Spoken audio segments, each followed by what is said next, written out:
Coucou tout le monde, j'espère que vous allez bien. Aujourd'hui je vous retrouve dans une nouvelle vidéo devant mon sapin de Noël.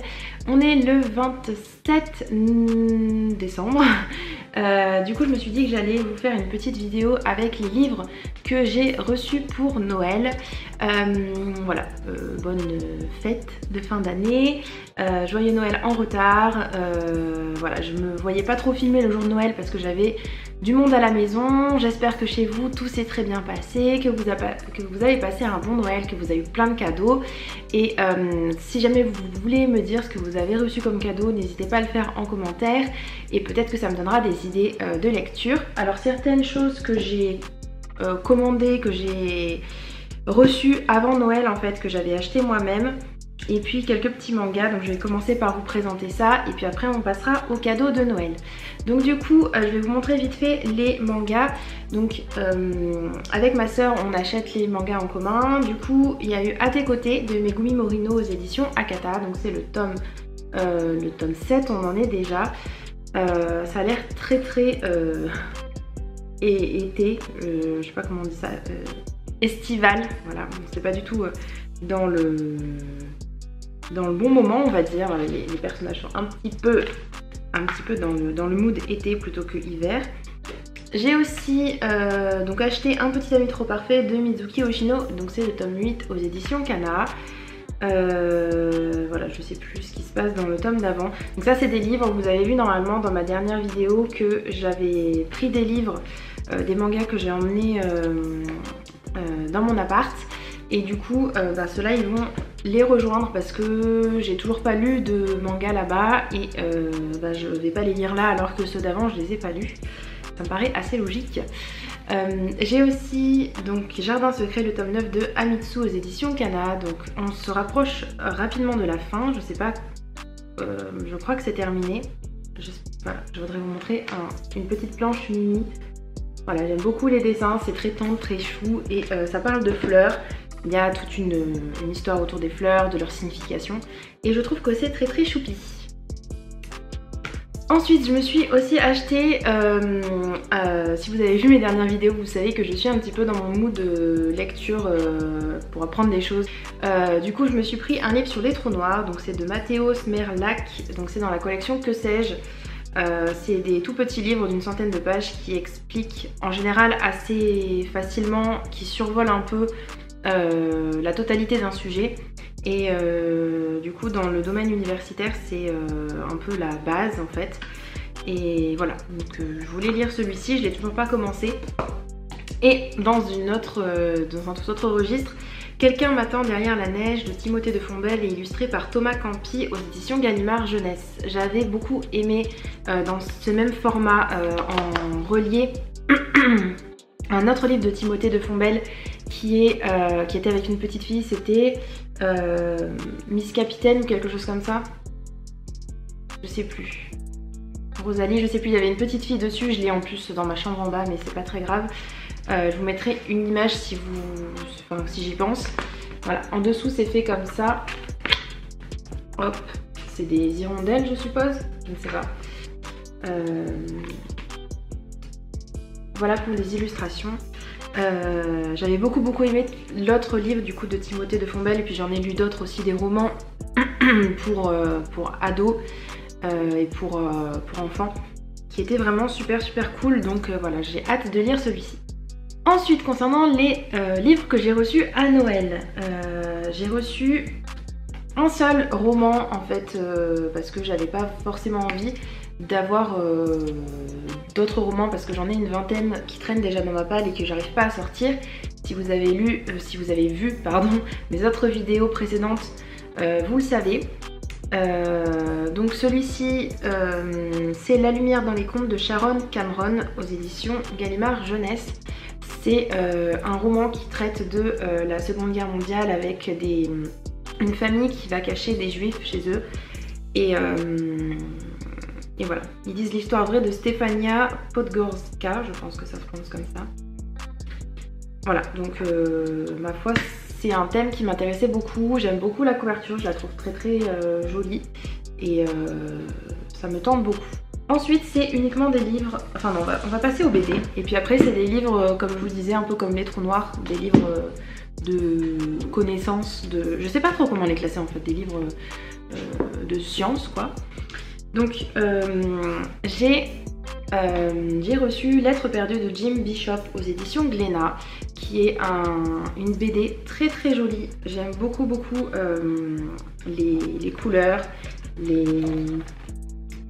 les dessins sont assez particuliers, l'histoire est assez tordue, je l'ai lu déjà. Donc je vais vous faire un petit retour rapide dessus tout de suite et puis vous aurez une vidéo exprès sur les BD et ben, dans pas très longtemps j'espère. Donc Lettres perdues, c'est l'histoire d'un petit garçon qui s'appelle... je ne sais même plus son nom, j'ai un peu du mal à retenir les prénoms. C'est l'histoire d'un jeune garçon qui vit sur une île tout seul.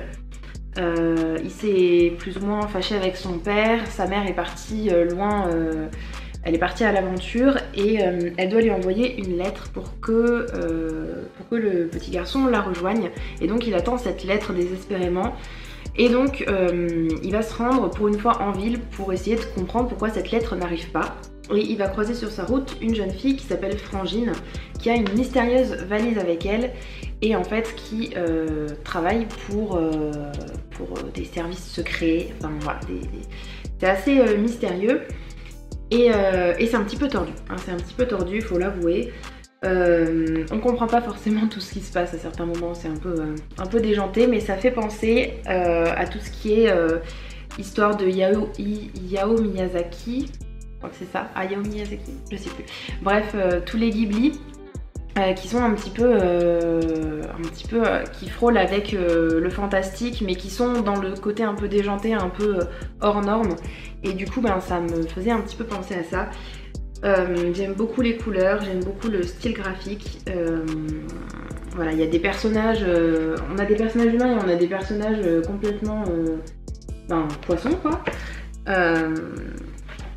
Donc voilà, c'est aussi donc assez drôle, touchant, bref, c'était une très bonne lecture que je vous recommande si vous aimez ce genre là, si vous aimez les dessins comme ça et si le résumé vous intéresse. J'ai aussi reçu comme BD 47 cordes, première partie de Timothée Le Boucher aux éditions Glénat encore une fois. J'avais lu un extrait de celui-ci, les quelques premières pages, et ça m'avait beaucoup plu. Donc je m'étais dit pourquoi pas continuer. Timothée Le Boucher, je l'ai lu déjà avec Le Patient, que j'avais trouvé très intéressant, assez perturbant. Il y a un côté psychologique très fort en fait, et même dans celui-ci je pense que c'est le cas. Enfin, en tout cas déjà d'après la quatrième de couverture, le résumé, et d'après ce que j'ai commencé à en lire, voilà, c'est beaucoup moins coloré, mais ça reste quand même assez... Enfin c'est plus dans les tons normaux on va dire. C'est plus quelque chose, enfin je vais dire véridique, c'est plus réaliste on va dire que la BD que je viens de vous présenter. C'est une grosse brique quand même. Et donc pour le résumé, c'est l'histoire d'une métamorphe qui donc peut choisir l'apparence qu'elle veut. Et là elle va rencontrer sur sa plage privée, ou en tout cas pas loin de chez elle, un jeune homme nommé Ambroise. Et elle va tout faire pour le faire succomber à son charme, pour qu'il tombe dans ses filets en quelque sorte. Donc tout ce qui est, je pense, psychologie, on va encore beaucoup avoir ce côté-là. Et ça me tente beaucoup. Je ne l'ai pas encore lu, mais ce sera dans ma vidéo BD, etc. J'en aurai pas mal à vous présenter quand même, parce que j'en ai lu pas mal ces derniers temps. On va finir avec donc les livres que j'ai reçus et qui sont plus des livres du coup scientifiques.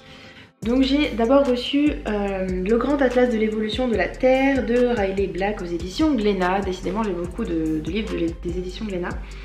Donc c'est un très beau livre avec plein d'illustrations à l'intérieur, plein de photos, d'images, enfin c'est surtout des photos. de la nature, de la terre, etc. Et donc c'est pour, je sais pas si vous verrez grand chose, j'essaie de vous montrer certaines planches qui sont jolies. Voilà, donc en règle générale on part de, ça raconte l'évolution de la Terre tout simplement, avec quand même peu de texte par rapport aux illustrations. Donc voilà, on part de la formation de l'univers et puis on avance dans l'apparition des êtres vivants, l'évolution, voilà, là je suis sur les dinosaures. Et donc à chaque fois, y a des explications qui se rapportent aux différentes étapes. Et puis voilà, il me tarde de le lire. Les illustrations, enfin les photos sont vraiment très très jolies. Donc voilà, je pense pas le lire tout d'un coup, c'est le genre de livre que je vais lire au fur et à mesure, petit à petit. J'ai aussi, un peu dans le même genre, 101 merveilles de l'évolution qu'il faut avoir vu dans sa vie. Donc c'est aux éditions Duno de Jean-François Buon-Cristiani et Pascal Neige. Donc celui-ci c'est pareil, c'est un livre avec pas mal d'illustrations. À chaque fois on a donc la petite fiche d'identité de l'animal. Et puis après on a à côté comment ça s'appelle, l'image qui représente l'animal en question. On va y arriver. Voilà, donc ça c'est pareil, je pense lire peut-être que ceux qui m'intéressent, on verra. Voilà. Ensuite j'ai aussi, je vais me dépêcher parce que j'ai plus de batterie. J'ai aussi reçu 1000 questions à poser à un neuroscientifique, le cerveau rendu facile, du docteur Mike Tranter, je pense que c'est. Et ça c'est aux éditions, je ne sais pas si ça se trouve c'est fait, c'est un peu une auto-édition, je sais pas trop quoi. Bref, donc ça c'est sur les neurosciences et à chaque fois on a un thème particulier, on a une question et une réponse. Il y a en règle générale, voilà, il y a une question avec la réponse qui est pas très très longue, hein, qui doit faire 2-3 pages à chaque fois. Et ma foi, ça m'avait l'air intéressant. Et puis il est pas très long, il fait à peu près 200 pages. Donc je pense que ça va se lire assez vite. Et puis on va finir avec l'univers élégant de Brian Greene. Donc c'est chez Folio Essai. C'est assez gros et c'est aussi sur l'univers et comprendre comment est-ce qu'il fonctionne. C'est écrit « Une révolution scientifique de l'infiniment grand à l'infiniment petit, l'unification de toutes les théories de la physique ». Voilà. Et puis il y a des petites illustrations pour comprendre certaines choses qui sont expliquées. Je pense que ça sera celui qui sera le plus compliqué à comprendre. On verra bien. Je pense le lire aussi petit bout par petit bout parce qu'il fait quand même plus de 500 pages. Voilà, c'est tout pour ma vidéo, j'espère qu'elle vous aura plu. Je vous retrouve très vite, j'espère, pour une nouvelle vidéo avec des livres et avec des livres que j'ai lus, j'espère. Et la vidéo BD devrait arriver quand même dans pas très très longtemps. Voilà, merci d'avoir regardé jusqu'au bout et je vous dis à bientôt dans une prochaine vidéo. Ciao ciao!